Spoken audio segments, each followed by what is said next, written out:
Önce orada hamuru eziyorlar şu aletle. Domuzlu olan, bu da sirloin. Meksikalılar ete limon sıkarlar abi. Marquesitas. You need to have it like a pear.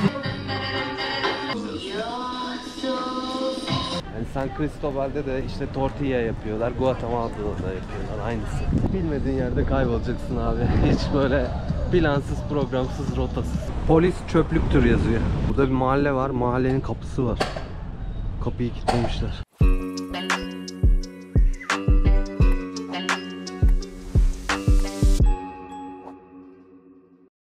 San Cristobal'den selamlar. Şapkamızı taktık. San Cristobal'ı geziyoruz şimdi arkadaşlar. San Cristobal şapkası. Aa bak burada çok güzel bir sokak var. Bana hosteldeki adam bahsetmişti buradan. Böyle bir yürüyüş sokağı var demişti. Orayı buldum.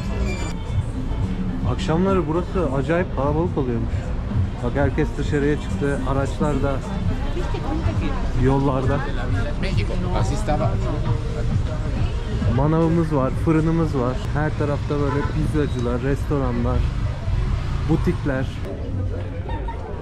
San Cristobal'in akşam ortamı. Bunlar işte Meksika restoranları.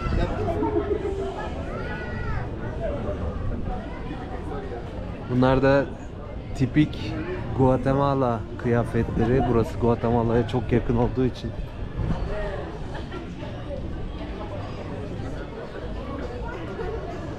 Böyle desenler var. Adam restoranda içeride resim çiziyor. Küçük kızın resmini çiziyor.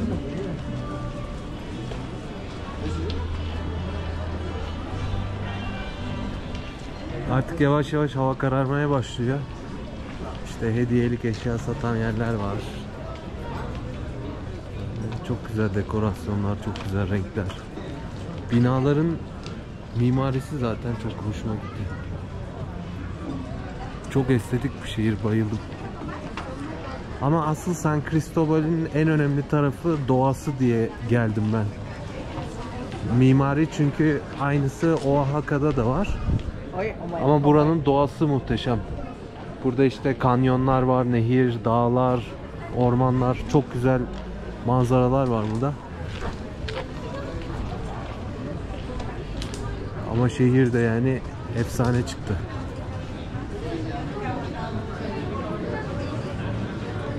Bakın burası Meksika'da pek adını duymamış olabileceğiniz bir şehir. Yani genelde Meksika deyince akla Mexico City gelir, Cancun gelir, Tulum gelir, Playa del Carmen gelir. Ama San Cristobal pek yani bizim taraflarda öyle Türkiye'de çok adı duyulmuş bir Meksika şehri değil. Yani çok bilinen bir yer değil. Turistler arasında, backpackerlar arasında özellikle çok bilinen bir yer San Cristobal. Oaxaca gibi mimarisi çok güzel bir şehir. Ablam kapmış kıyafetleri dolanıyor. Satış yapıyor. Şurada ne satıyorlar? Marquesitas. Bizim krep var ya hani üstüne çikolata, muz falan sürüyorlar. İşte o. Ona burada Marquesitas diyorlar. Et ve balık. Sokak müzisyenleri de varmış. Satıcılar, şu gördüğünüz kısa boylu esmer insanlar hep Maya. Guatemala'da bunlardan her yerde görürsünüz. Nüfusun yarısı Maya Guatemala'da. Burada da işte Meksika'nın en güneyi Mayalardan oluşuyor. Ama kuzeye gittikçe daha çok Melez ve İspanyol kökenli insanları görürsünüz. Abicim sen ne yapıyorsun ya? Ne çalıyorsun öyle?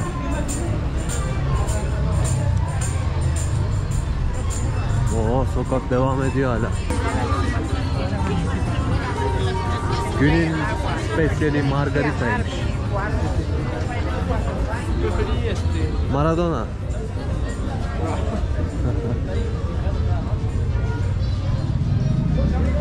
Burayı bir de size gündüz göstermek isterim. Şu anda gerçi çok güzel, gökyüzündeki renkler büyüleyici. Çok fotojenik bir sokak.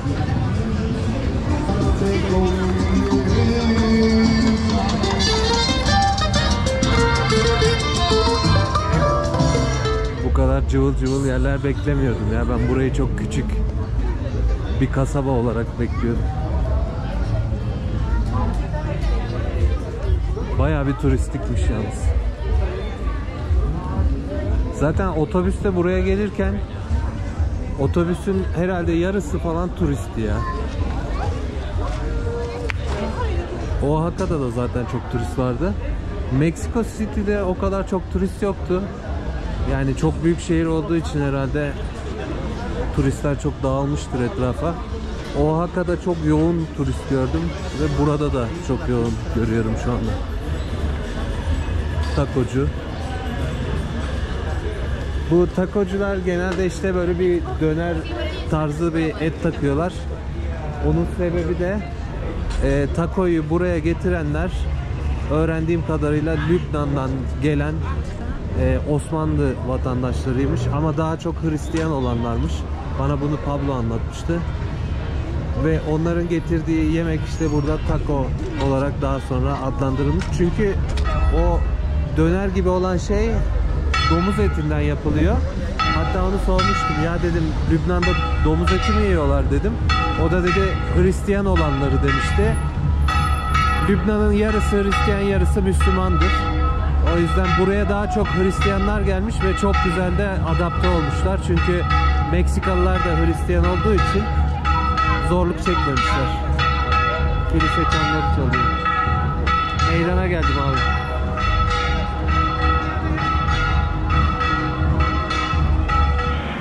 Bakın bu domuzlu olan pastor deniyor buna. Bu da sirloin et, biftek eti gibi. Buna da res deniyor. Res.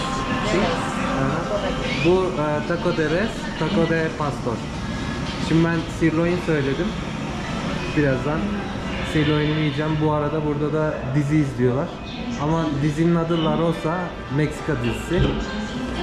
Bir de içecek olarak Jamaica söyledim. Şu Jamaica 28 pezoymuş. Şimdi yiyeceğim yemek de 24 pezo tanesi. 3 tane söyledim. 24 çarpı 3 yani. Bakın eti direkt böyle koyup getiriyor önünüze bomboş bir şekilde. Sonra da şöyle bir servis getiriyor. Buradan siz kendiniz her şeyi koyuyorsunuz. Mesela soğan koyabilirsiniz veya işte burada acı soslar var, limon var.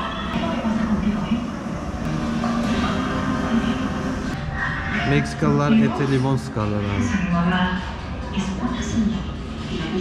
Düşünün, Lübnan'dan buraya gelmiş bir kültür bu. Bu döner kültürü. Ve burada taco halini almış. Burada işte biraz Meksika usulü olmuş. Üstüne işte limon sıkılıyor falan. Şu cilantro denilen şeylerden var. Yeşil. Bunlar maydanoz gibi ama maydanoz tadı hiç yok onlarda. Çok farklı, çok acı bir şey. Ben pek sevmiyorum.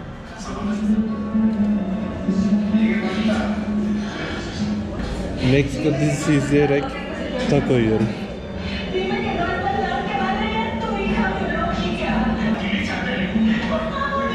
Çok güzel.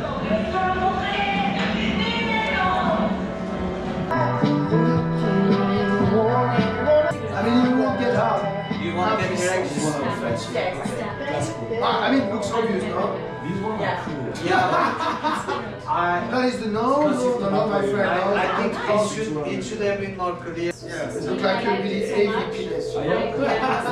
Oh, if I continue now, I'll be Smoking. yeah. That was super mature of you as Well, I was 16. poor. It's a really nice song, but Yeah, this let's go time, for something else. Yeah, I'm gonna go to bed. yeah. Aww. It's lovely. I love them, but Okay, go for won't be. Later. Maybe not. Yeah, it's the food day.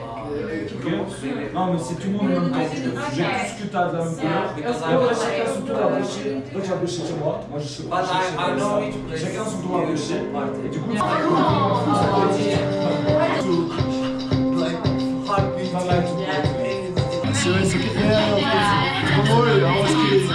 You need to have like a pair. He. There is not, so you take back this one. Yeah, right? Yeah, so he's like keep it on paper. You're trying to get rid of the colors. Yeah, sure. I can put coin. Yeah, because it's the same color and the same fucking thing.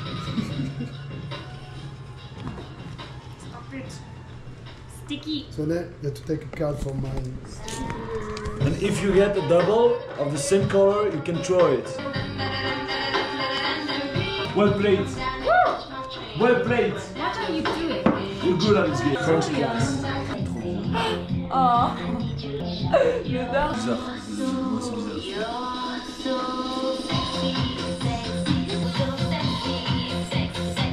I want to get a camera. San Cristobal'de ikinci günüm. Dün akşam parti yaptık. Ama bizim barda yaptık. Sonra aslında başka bir yerde gece kulübünde parti vardı.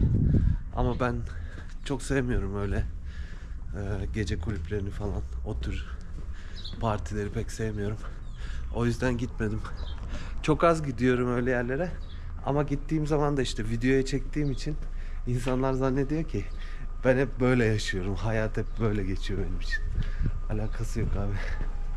İşte böyle bazen hostellerde, barda böyle oturup birkaç kişiyle tanıştığım oluyor.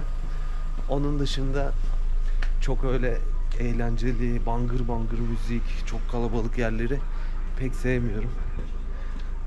Öyle, şimdi kalktım, kahvaltı yapacağım. Yine o caddeye gideceğim, o meşhur caddeye. Bakalım bir şeyler bulup yemeye çalışacağım. Bugün sağlıklı besleniyorum. Böyle bir kahvaltı yemeye geldim. Falafel var burada. Sushi pilavı ve birçok üstünde başka malzemeler var. Yanında da cappuccino içiyorum. Bir amca geldi, böğürtlen ve çilek satıyor.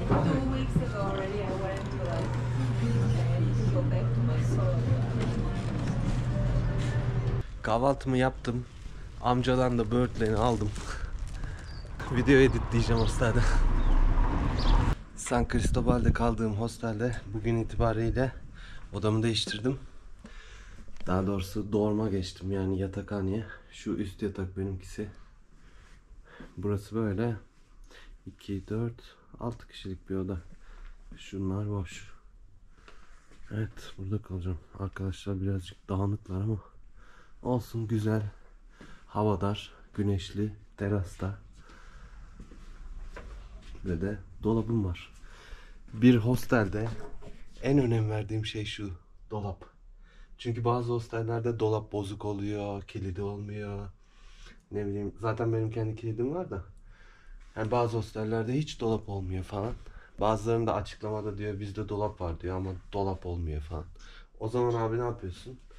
Çantanı, yani şu bilgisayar çantasını alıyorsun sırtına. Bütün gün onunla dolaşıyorsun. Çünkü bu riski alamazsın ki. İçinde pasaport var, bilgisayar var, hard disk var. Var oğlu var, her şey içinde. Hani bir çalınırsa bittin. O yüzden dolap olması beni çok sevindiriyor. Bugün dedim birazcık San Cristobal'in turistik olmayan yerlerine gideyim. Böyle arka mahallelerine falan. İşte burada böyle araba tamircileri falan var. Buradaki insanlar daha çok yerel kıyafetler giyiyorlar. Rengarenk böyle Guatemala kıyafetleri. Sık sık söylüyorum, burası Guatemala değil. Ama burada Meksika kültüründen çok Guatemala kültürü hissediliyor. Çünkü burada yaşayan insanların çoğu Maya kültüründen, Maya ırkından gelmiş insanlar.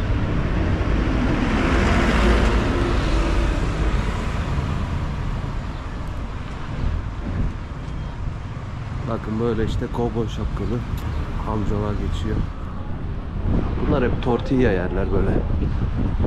Sabah akşam tortilla yerler. Modern giyinenler de var. Ama geleneksel giyinenler de var.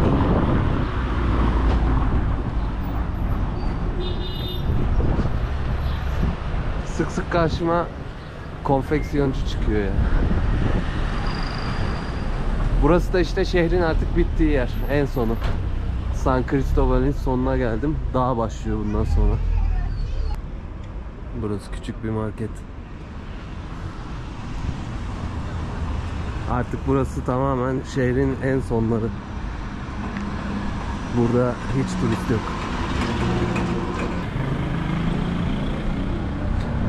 Şehirden uzaklaştıkça duvar resimlerinin yerini grafitiler ve böyle sloganımsı yazılar almaya başladı.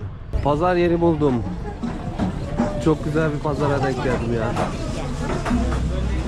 Bakın bunlar tortilla. Kadınlar burada tortilla yapıyorlar. Önce orada hamuru eziyorlar şu aletle. Ondan sonra saçın üstüne atıyor. Pişiriyorlar. Bunu mısır unundan yapıyorlar ve her öğünde yiyorlar. Bu olmazsa olmaz.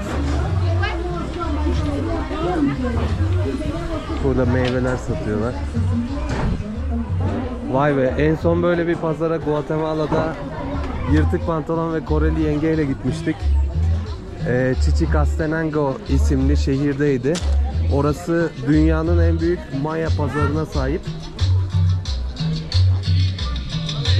Şimdi yıllar sonra tekrar böyle bir Mayaların olduğu bir pazara geldim. Genelde meyve satıyorlar ama satış yöntemleri çok acayip. Böyle hepsini işte küçük küçük kovalara koymuşlar. Bizim mesela Türkiye'de böyle hepsini şöyle üst üste dizmezsin. Hepsini böyle bir leğenin içine falan koyarsın. Ama bunlar böyle değişik bir yöntem yapıyorlar. Şurada tabak çanak falan satılıyor. Bu arada benden başka turist yok. Önümde, arkamda benden başka hiç turist yok. Tamamen lokal bir yere gelmişim. Bunların bu tekstil ürünlerine bayılıyorum. Çünkü renkleri çok canlı oluyor. Genelde hep kırmızı rengini kullanıyorlar.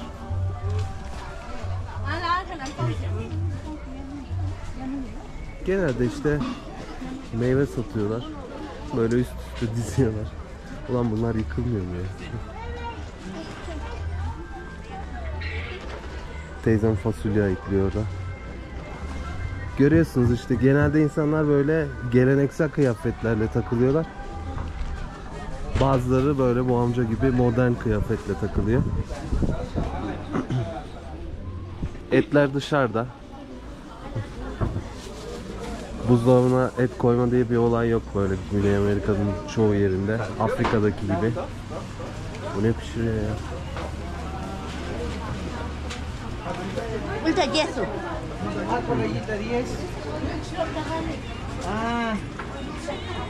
Bol bol mısır, biber, patates, tavuk. Tavuklar hep böyle dışarıda. Tavuk.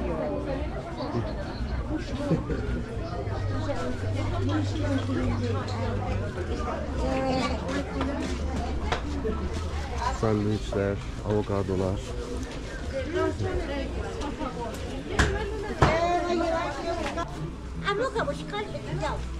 Bakın bunlar kaktüs. Kaktüsün yaprağını soyup dikenlerini ayıklayıp böyle yiyorlar bunu. Sarımsaklar falan.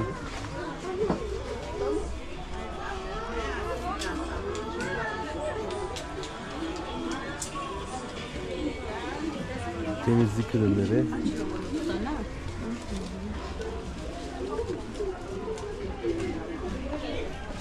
Bol bol tavuk var.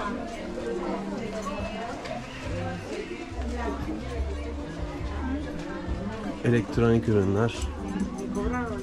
Baharatlar. Bunun kilosu 23, şeker bu. 23 peso. Gayet ucuz yani.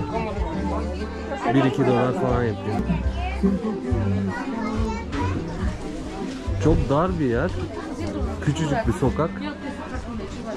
Fırın burası da, ekmek falan pişiriyorlar. Ekmek görünce yalnız şaşırdım ha. Aa, peynir. Ekmek hiç yemezler. Bunlarda böyle buğday kültürü yoktur, yani her şeyi mısırdan yaparlar. Şekerin kilosu 23 pesoymuş, tamam, onu iyice kaptık artık. Ana, bu ne lan? Oğlum, bunu da mı koydun size? Pazarda her şey var.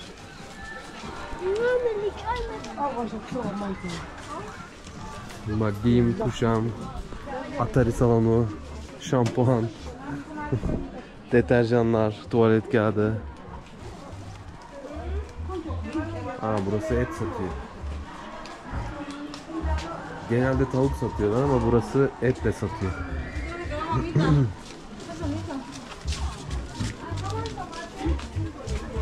Elektronikçi. Çocuk kıyafetleri. Kasap. Kaktüsçü.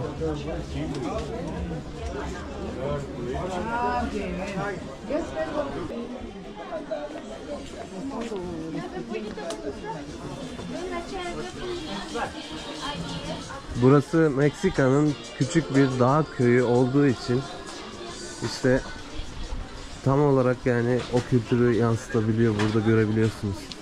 Oaxaca'da böyle bir yer görmedim hiç. Orada zaten bu kadar fazla Mayalı insan görmedim. Maya insanı. Aa bak, bu tavuklardan bana yırtık pantolon yedirmişti orada şeyde, Antigua'da, Guatemala'da. Çok sağlıksız bir şey abi. Yağı mesela simsiyahtı. Ucuz olduğu için orada yemiştik. Normalde ama hiç yemem böyle şeyler.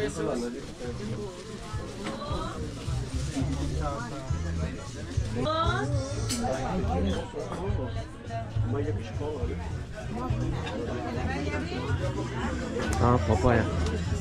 Papaya çok seviyorum.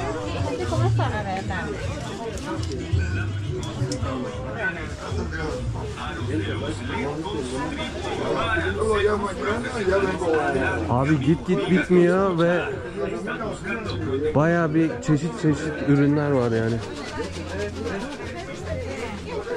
Bak, çiçekçi bile var. Papatya falan satıyor. Soğumuş. Bir bu tarafa giden yol var. Ama ben şöyle gideyim. Şehir merkezine doğru gideyim artık. Şimdi birazcık karanlık oldu. Üstümüz kapalı. Bir de biz Antigua'da böyle bir pazar yerine gittiğimizde işte Koreli yenge ve yırtık pantolonla orada sağanak yağmur başlamıştı. Ondan sonra pazar yerinde her taraf ıslanmıştı böyle. Herkes ürünlerini kaçırmaya çalışıyordu iç kesimlere. Burada da öyle bir şey yaşanabilir. Bak, burada tuzlanmış balıklar var.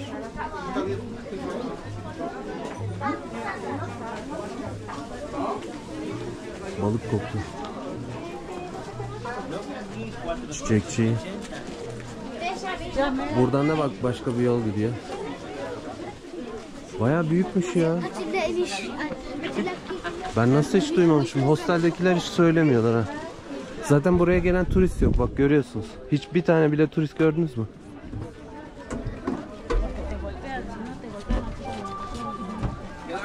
Dilenci bir ablamız var. Bacakları yok.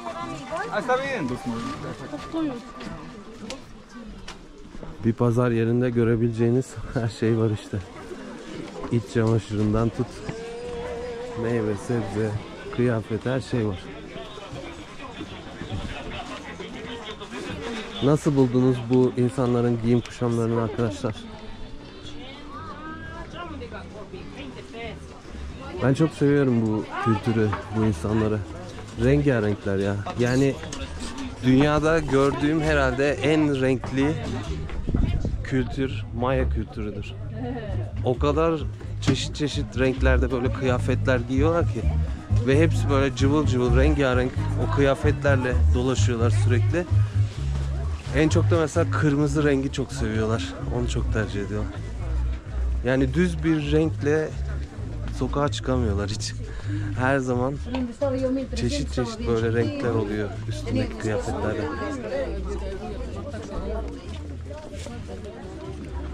Git bitmiyor ya. Antigua'daki pazarda en azından girişi çıkışı falan belliydi yani. Şuradan gidersen çıkıyorsun falan diyorum. Burada abi bir sürü ara sokak çıktı mesela karşıma. Pazar yeri böyle gittikçe uzuyor. Bak yine ara sokak. Buradan da pazar yeri devam ediyor. Televizyon kumandası satıyor ya adam. Hala alanlar var mı burada?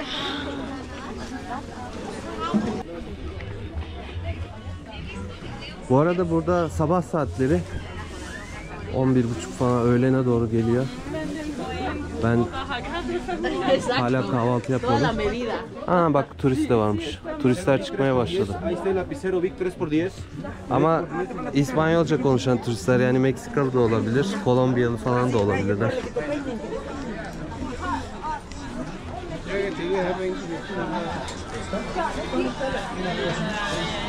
Baharatçı. Bunlar da baharat satıyor. Hola. Pizzas por 20 pesos. Atarici. Kızlar atari oynuyor.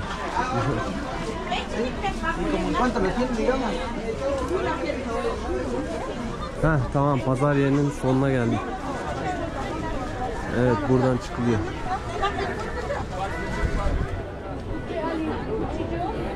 Karnım tok olsa bir şeyler alırdım böyle meyve falan ama önce benim bir kahvaltı yapmam lazım ya.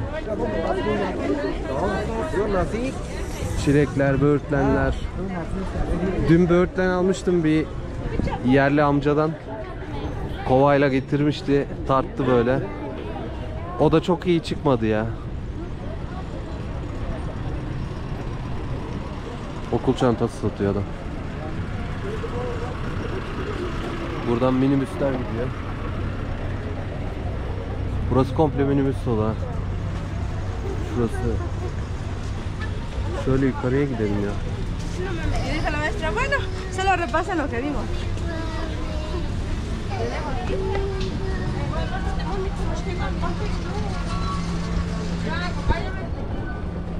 Ne güzel şehir değil mi? Çok geleneksel, tarihi bir kültür yaşıyor burada. İnsanlar çok farklı diğer Meksika şehirlerinden. Adeta Guatemala'ya gitmeden kendinizi Guatemala'da hissediyorsunuz. Bakın o size bahsettiğim rengarenk Maya kıyafetleri ve Maya tekstil ürünleri işte.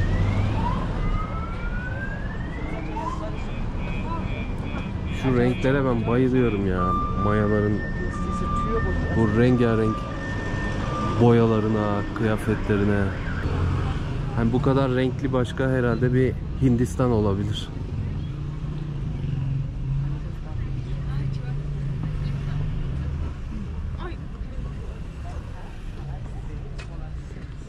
Bu arada insanlar hep esmer ve kısa boylu. Bu onların genetik özelliği. İşte gördüğünüz gibi çok güzel kıyafetler var. Çantalar, mantalar. Yani sırt çantamda yer olsa mutlaka alırdım şuradan bir şeyler. Hediyelik bile alırdım yani.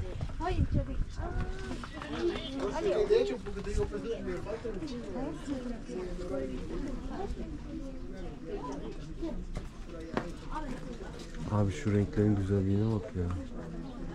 Oyuncakları bile rengarenk.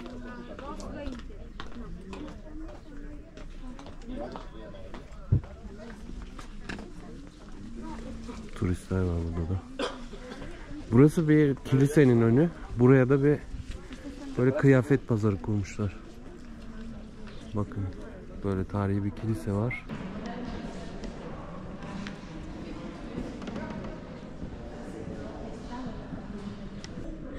Le gusta esta te va y te mucha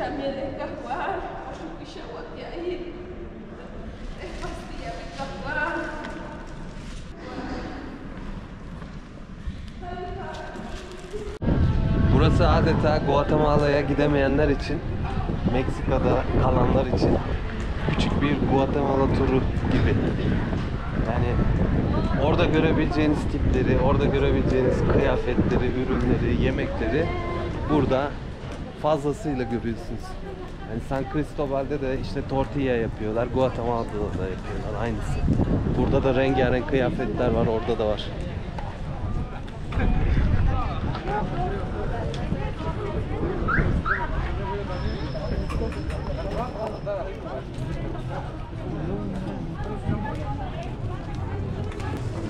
Gidiyorsun hep insanlar, hep satıcılar, esnaflar.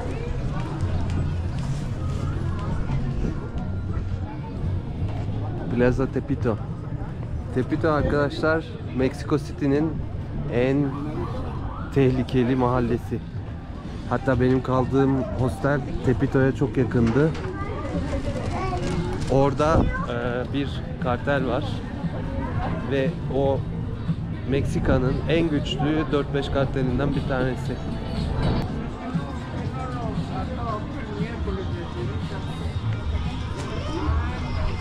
Çok güzel şapkalar var ya.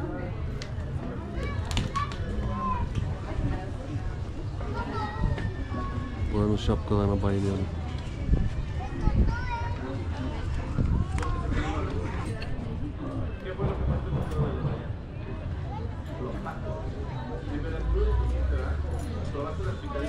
Nasıl? Oldu mu?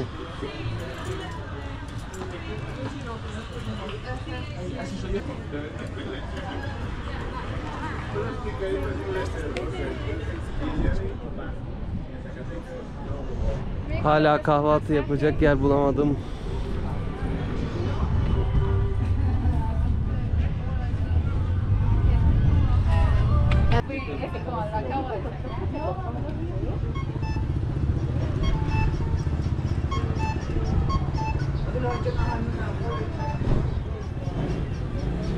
Bütün binaların böyle tek katlı olması da şehre ayrı bir güzellik katmış.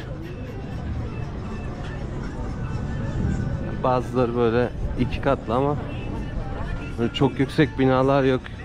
5-6 katlı binalar yok.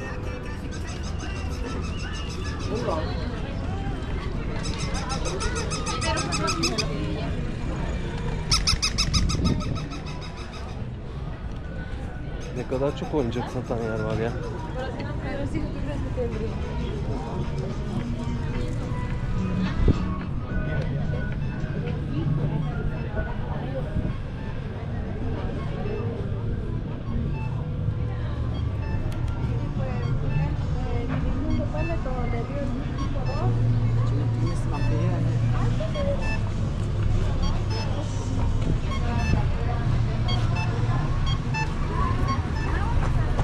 Trafiğe bakar mısınız? Arabalar zor kımıldıyor. Bak burada da hep birikmiş arabalar. Yavaş yavaş artık şehir merkezine doğru geliyorum. Bizim hostelin oralara da yaklaştım. Evet, şehir merkezine geldim şimdi. Burada böcek satanları görüyorsunuz. Çekirge galiba bunlar. Limonlayıp yiyorlar bu çekirgeleri. Bizdeki kuru yemiş kültür gibi bunlar da işte atıştırmalık böyle böcek yiyorlar. Şekerli ürünler. Burası şehir meydanı. Plaza deniyor böyle yerlere. Bol güvercinli,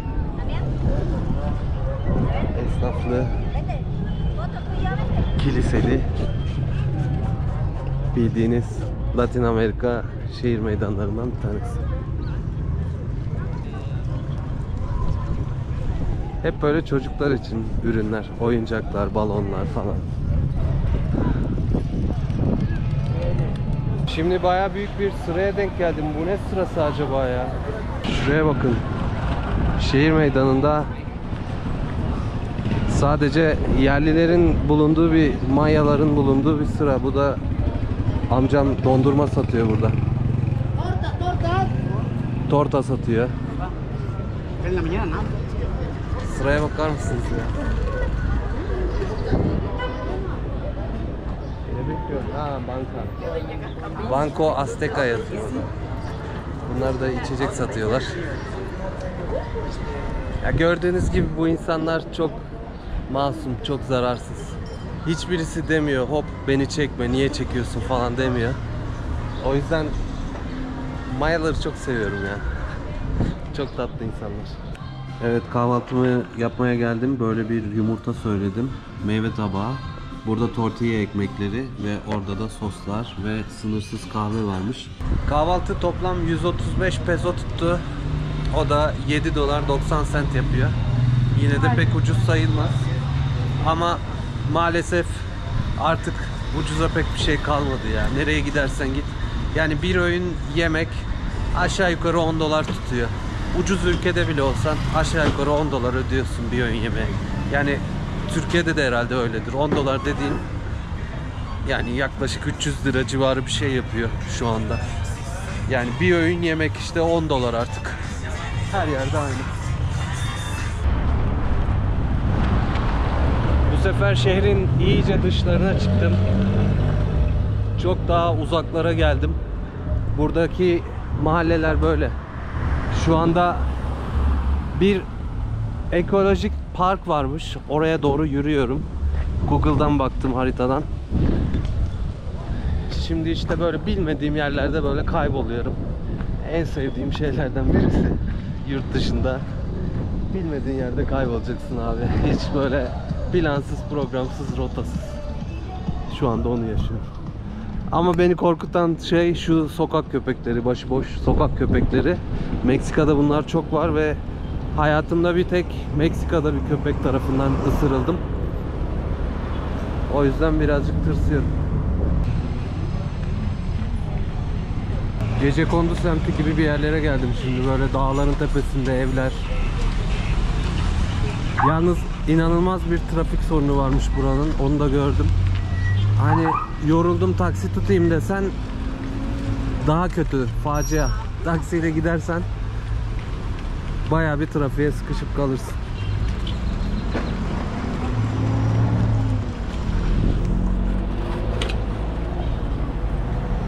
Bir yandan da müzik dinleyerek gidiyorum. Şu anda bir Azeri türküsü çalıyor kulağımda.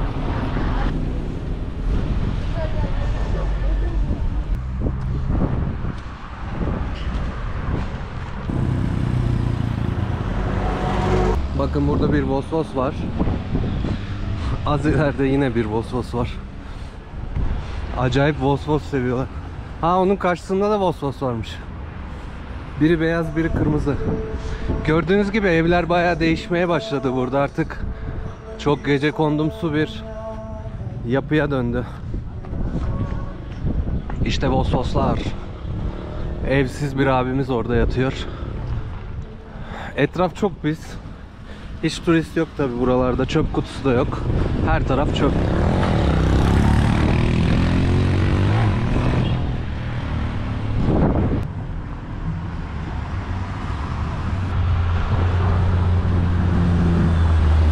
Evet, şimdi o uzaktan gördüğüm gecekonduların olduğu bu evlerin yanına geldim. Bu taraflarda hep sanayi, araba tamircileri. Burada bir mahalle var. Mahallenin kapısı var. Kapıyı kilitlemişler.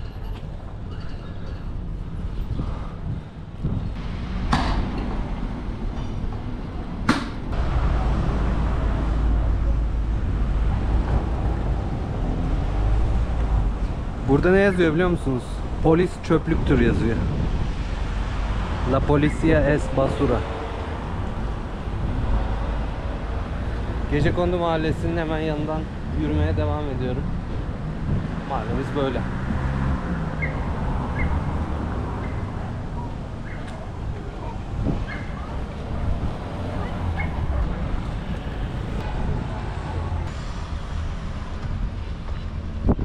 Burası oto yıkama. Dağların hemen dibindeyiz. Toprak yollu bir sokak.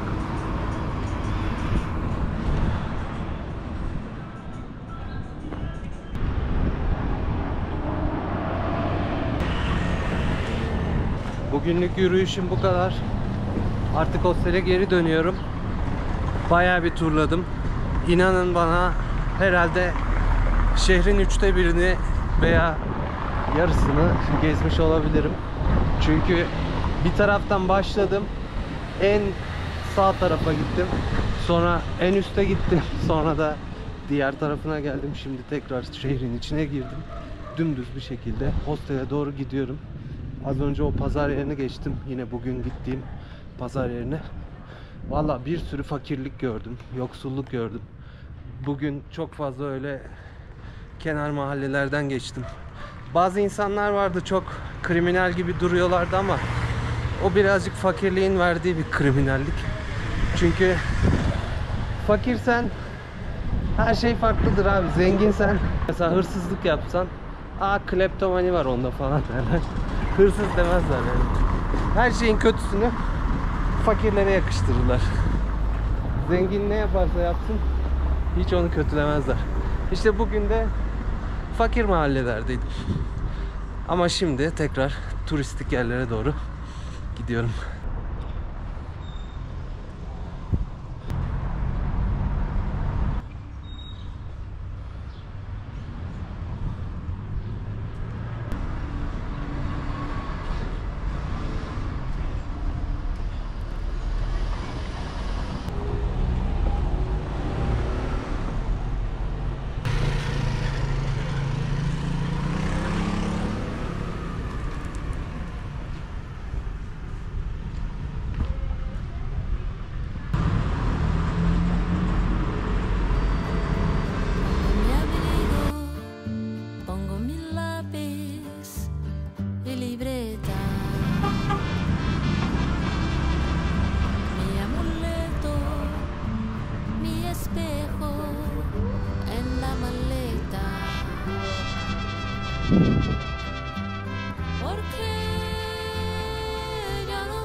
Las lágrimas de adiós se van secando. Fueron muchos los paisajes que vi pasando.